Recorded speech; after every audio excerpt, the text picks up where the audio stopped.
매일마다 우리 예수님의 행적을 살펴보고 있습니다. 월요일 날은 우리 예수님께서 성전을 정결케 하셨죠. 우리는 성령님을 모신 성전입니다. 성령님을 통해서 우리 마음에 들어오신 예수님께 우리 마음 구석구석을 내어드릴 때 우리 예수님께서 성전된 우리를 정결케 하여 주실 줄 믿습니다. 어제 화요일에는 예수님께서 대적자들과 논쟁을 하셨죠. 말만 하고 행동하지 않는 그들의 위선, 그리고 행동하더라도 남에게 보이려고 하는 그들의 외식을 우리 예수님은 고발하셨어요. 그래서 우리도 주님 앞에 회개해야 된다, 이런 말씀을 함께 나누었습니다.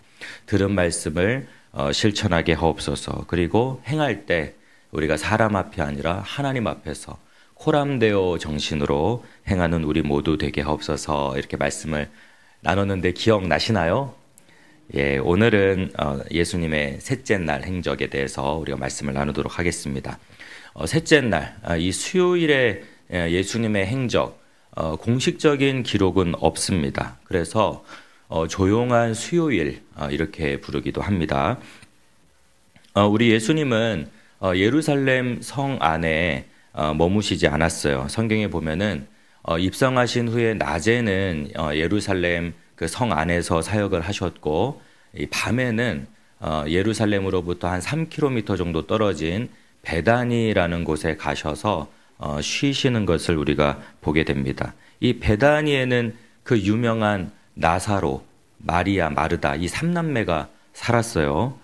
예수님의 진정한 친구들이 이제 머물러 있는 곳이 베다니였습니다. 머물기 편하고 안전한 곳이죠. 오늘은 우리 예수님께서 이 베다니에서 머무시면서 또 기도하시고 교제하면서 조용한 쉼의 시간을 보내셨을 것으로 주장합니다. 성도 여러분, 조금 결은 다른 얘기인데, 여러분, 우리가 예수님께 이러한 베다니 사람이 되면 얼마나 좋을까요? 우리가 사람들과 교제하다 보면은 다른 사람들을 편안하게 해주는 사람들이 있습니다. 저 사람에게는 내 속 이야기를 좀 하고 싶다, 좀 힘들 때 기대고 싶다, 이런 사람이 있어요. 여러분, 우리 예수님도 마찬가지입니다. 제가 우리 예수님이 인격이라고 말씀드렸죠. 예수님을 인정하고 예수님을 환영하고 예수님을 모셔드리는 그 자리에 우리 인격이신 예수님도 기꺼운 마음으로 방문하실 수 있는 것입니다. 여러분, 이왕 우리가 예수님 믿는 것, 이러한 거룩한 열망이 우리에게 있었으면 참 좋겠습니다. 할렐루야. 이러한 베다니 사람, 마지막 예수님의 그 고난주간, 가장 인생에 있어서 일생의 중요한 시기에 사역하시고 밤에는 그들을 통해서 위로를 받으셨단 말이죠.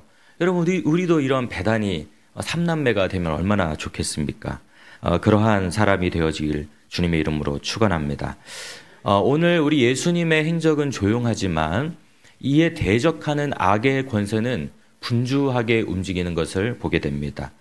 이날의 대적자들은 예수님을 죽이기로 모의를 해요.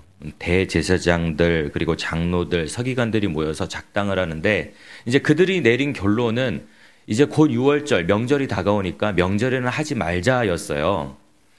그런데 가룟 유다가 배신함으로 말미암아 뜻하지 않게 기회가 찾아오게 됐고, 그들의 목적한 바를 이루게 되는 것이죠. 그리고 중요한 사건이 오늘 일어납니다. 가룟 유다가 이 배반할 결심을 하게 돼요. 오늘 본문 10절, 11절을 다시 읽어드리겠습니다. 12 중에 하나인 가룟 유다가 예수를 넘겨주려고 대제사장들에게 가매 그들이 듣고 기뻐하여 돈을 주기로 약속하니 유다가 예수를 어떻게 넘겨줄까 하고 기회를 찾더라. 어떤 성도님들은 물어보시는 분들이 계셔요. 아니, 대제사장과 이 대적자들이 예수님을 그냥 체포하면 되지 왜 굳이 이 가룟 유다의 도움을 받아야 되느냐, 이렇게 물어보시는 분들이 있습니다. 그 이유가 있어요. 당시에 예수님은 군중들의 환대를 받으셨습니다. 예루살렘 성에 입성할 때 호산나 다윗의 자손이여, 이렇게 온 백성들이 환영하잖아요. 그러니까 소위 말해서 대중적인 인기가 있으셨습니다. 낮에 예수님이 사역할 때 예수님 주변에 사람들이 많았어요. 그래서 그 자리에서 예수님을 만약에 체포하려 한다면은 어떤 일이 벌어질까요? 주변에 있는 사람들이 반발하겠죠. 이것이 아주 군중의 소요로 발전될 가능성이 있습니다. 이 대적자들은 백성들을 두려워했어요. 그래서 낮에는 체포할 수가 없었습니다. 그러면 언제 체포해야 됩니까? 밤중에. 예수님 주변에 사람들이 별로 없을 때 이 예수님을 체포해야 되는데, 예수님을 조용하게 체포하려면은 예수님의 동선을 잘 아는 내부자가 필요한 거예요. 내부자. 그 내부자가 누구죠? 제자 있죠. 제자. 12명의 제자들. 그 중에서 이 가룟 유다는 돈깨를 맡고 있습니다. 재정을 담당하고 있었어요. 여러분, 예수님께서 재정을 맡기신 것은 이 가룟 유다를 굉장히 신임하셨다라는 것을 의미합니다. 아무에게나 재정을 맡기는 게 아니에요. 지혜가 있어져야 되고 어떤 신망이 있는 사람에게 재정을 맡기는 것이거든요. 그러니까 이 가룟 유다는 예수님의 절대적인 신임을 받고 있는 사람이었습니다. 유다는 예수님의 일정을 다 알고 있었어요. 기도의 장소도 알고 있었어요. 모든 것을 다 알고 있었기 때문에 아주 최적의 안내자가 될 수 있었던 것입니다. 마태복음 26장에 보면 예수님이 은 30에 팔리세요. 이 당시에 은 30은 한 명의 노예를 살 수 있는 값이었습니다. 노예가 사고로 죽게 되면 보상을 해주잖아요. 그때 은 30을 주게 되는 거예요. 그런데 자유인이 죽게 되면 자유인의 생명은 훨씬 더 높은 가치를 갖고 있습니다. 그러니까 이 예수님에 대해서 그 예수님의 가치를 평가절하한 거예요. 예수님이 은 30 노예값에 팔렸다라는 것은 예수님에 대한 모욕이라고 할 수 있는 것이죠. 은 30은 얼마 정도의 가치이길래 이 가룟 유다가 팔았을까? 은 30을 받고 계산을 해보면은 오늘날 은 340g입니다. 그러니까 계산을 하면 34만 원이에요. 오늘날로. 그런데 이제 금액으로 보면 34만 원인데 그 당시로 가면은 이 구매력이 굉장히 높아집니다. 종 한 명을 살 수 있었고, 또 이 은 30은 사람이 60일 동안 일한 노동의 대가라고 할 수 있어요. 오늘날 30일로 계산하면 22일이 아니라 30일로 계산하면은 480만 원 정도 돼요. 노동자 평균 임금이. 그러면은 60일이라고 하면은 1000만 원 정도 되는 것입니다. 성도 여러분, 조금 충격적이지 않습니까? 우리가 매번 은 30에 팔렸다. 이제 이 말 들으니까 좀 와닿지 않았는데, 지금 가룟 유다가 얼마에 판 거예요? 1000만 원에 예수님을 판 거예요. 소위 말해서 수천만 원을 받은 것도 아니에요. 수억을 받은 것도 아니에요. 1000만 원 정도 받았다. 여러분, 1000만 원 정도면 예수님 파시겠습니까? 1000만 원이 아주 값어치가 없는 건 아니에요. 큰 돈이긴 합니다. 근데 이 1000만 원이 또 그렇게 큰 돈이라고 볼 수는 없어요. 그런데 가룟 유다는 1000만 원에 예수님을 팔았다라는 거예요. 우리는 지금 계속해서 우리를 정결케 하소서라는 제목으로 하나님 말씀 나누고 있어요. 오늘의 질문이 있습니다. 오늘의 질문이 무엇인가? 예수님은 나에게 어떠한 가치가 있느냐라는 것이에요. 얼마 정도의 가치가 있느냐라는 것입니다. 여러분께 예수님은 얼마의 가치입니까? 얼마의 가치이죠? 가룟 유다가 예수님을 은 30에 팔기로 결정을 했죠. 어떻게 배반하게 됐을까? 여러 가지 이유가 있습니다. 그 중에 하나는 돈이에요. 돈 1000만 원. 굉장히 큰 돈 아닙니까? 돈 1000만 원에 예수님을 팔기로 했고요. 또 두 번째로 가룟 유다의 실망이 있어요. 이 가룟 유다도 다른 제자들과 마찬가지로 예수님에 대한 잘못된 기대를 갖고 있습니다. 이 예수님이 입성하셨지? 그러면 이제 왕이 되셔서 우리에게 한 자리씩 주겠다. 그런데 예수님은 자꾸 딴소리를 하시는 거예요. 나는 죽어야 된다. 나는 고난의 길로 간다. 자꾸 낮아짐에 대한 얘기를 하시는 거예요. 내 나라는 이 세상이 아니다. 내 나라는 다른 곳에 있다. 자꾸 이렇게 말씀을 하시는 거예요.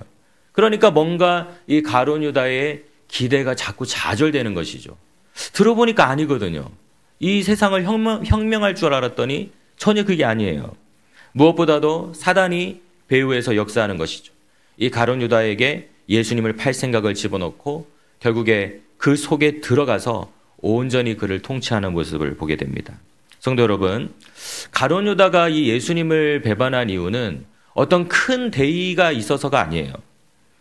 오늘날로 한 1,000만 원 정도 되는 그 정도의 돈, 다시 말해서 별것 아닌 이유로 예수님을 팔아버린 것입니다. 그런데 문제는 우리도 우리의 삶 가운데 별것 아닌 거, 한 1,000만 원 정도 되는 이것으로 주님을 배반할 때가 너무나도 많다라는 것이죠. 여러분, 우리도 은 30 정도의 가치밖에 되지 않은 것으로 예수님을 배반할 수 있다라는 것입니다. 바쁜 일정들이 있죠. 여러분, 예배는 하나님을 만나는 통로이며 너무나도 중요한, 우리에게 생명 같은 소중한 것입니다. 그런데 오늘날의 이 주일 성수를 가볍게 여기는 분들이 있죠. 뭐 출장이라든지 급한 일정들이 있다면은 우리가 어쩔 수 없습니다만은 좀 아무것도 아닌 일로 주일을 범하는 분들이 계셔요. 아주 작은 것처럼 보이지만 이것이 쌓이고 쌓이면 우리의 삶에, 우리의 신앙의 기초, 토대를 완전히 흔들어 버릴 수가 있다라는 것입니다. 여러분, 우리의 일상 중에도 마찬가지죠. 우리 주님은 우리가 이 세상 가운데 빛과 소금의 역할을 감당하기를 원하십니다. 우리가 빛은 되지 못할지언정 적어도 이 세상을 정결케 하는 소금의 역할은 감당해야 되는데, 여러분, 우리 일상 가운데 이런 일들은 얼마든지 일어날 수 있어요. 얼마를 좀 더 벌기 위해서, 몇 푼 더 벌기 위해서 우리가 뭐 자영업을, 식당을 한다면은 조금 좋은 재료를 쓰거나 정직하게 일을 해야 됨에도 불구하고 몇 푼의 돈을 위해서 뭔가 조금 속이는 경우들이 있을 수 있다라는 거예요. 그런데 그것은 다른 사람을 속이는 것뿐만 아니라 우리를 믿고 기대하시는, 우리가 이 세상 한가운데서 소금의 역할을 감당하기를 원하시는 주님의 기대를 배반하는 것이라고도 할 수 있는 것이에요. 교회 안에서 어떤 섭섭한 일이 있습니다. 여러분, 별거 아니에요. 보면은 말 한마디, 행동 하나거든요. 근데 그것으로 인해서 이 교회를 떠나버리는 경우들도 우리가 심심치 않게 보게 됩니다. 여러분, 그게 뭐라고? 그게 뭐 엄청 대단한 게 아니에요. 누가 뭐 내 인사를 받아주지 않았다, 내 말을 무시했다, 나에게 섭섭하게 했다. 여러분, 그게 뭐 엄청 대단한 겁니까? 뭐 나의 생명을 좌우지하는 거예요. 그런데 아무렇지도 않게 예수님을 내팽개 쳐버리는 거예요. 여러분, 우리 안에 이런 일들이 있을 수 있다는 거예요.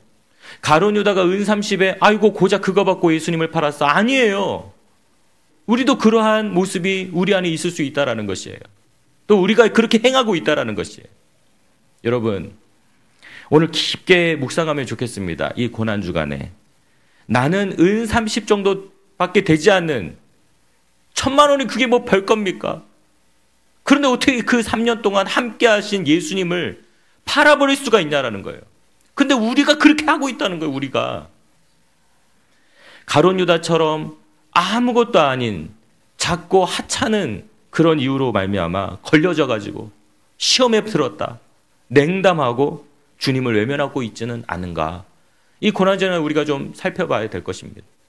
여러분, 예수님께서 어떻게 하셨습니까? 가룟 유다에게. 제가 주일날에도 말씀드렸지만 3년 동안 함께 동고동락하며 무엇보다도 수많은 사람들 가운데 구별하여 제자를 삼아주셨잖아요. 제자.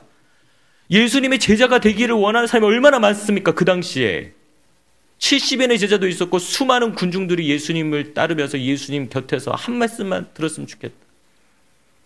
여러분, 그 당시의 사람들은 모든 인류 가운데 특별한 은혜를 받은 사람이에요. 여러분, 우리도 예수님의 실제 모습을 얼마나 사모합니까?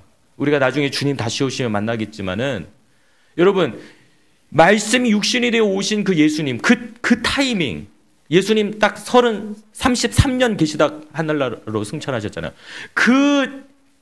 온 인류 역사 가운데 그 33년에 예수님과 함께 마주쳤던 그 인생들은 얼마나 정말 기적 중에 기적을, 놀라운 은혜를 받은 거 아니에요?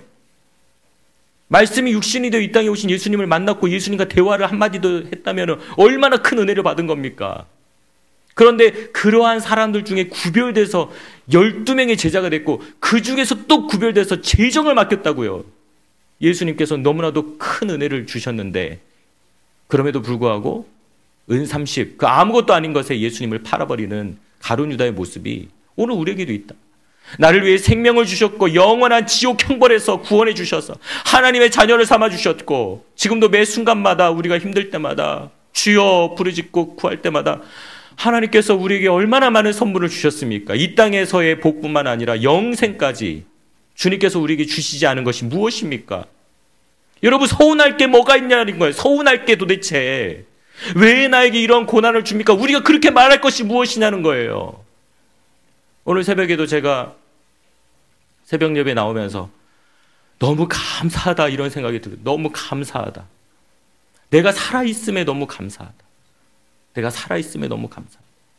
나에게 너무 많은 것을 주셨구나. 새삼스럽게 다시 감사의 고백을 드렸습니다. 여러분, 우리 주님께서 우리에게 생명을 주셨어요. 할렐루야. 생명을 주셨을 뿐만 아니라 더 풍성케 하신다고요. 지금도 예수님의 생명을 우리에게 공급해 주신다고요. 여러분, 오늘 우리가 다시 한번 주 안에서 회복되어지시기를 주님의 이름으로 축원합니다. 주님, 가룟 유다의 모습이 나에게 있었습니다. 주여 용서하여 주옵소서. 주님을 온전히 신뢰하고 주님의 기대에 부응하는 나의 모습 되기를 원합니다. 기도하며 나아가는 우리 모두 되시기를 축원합니다.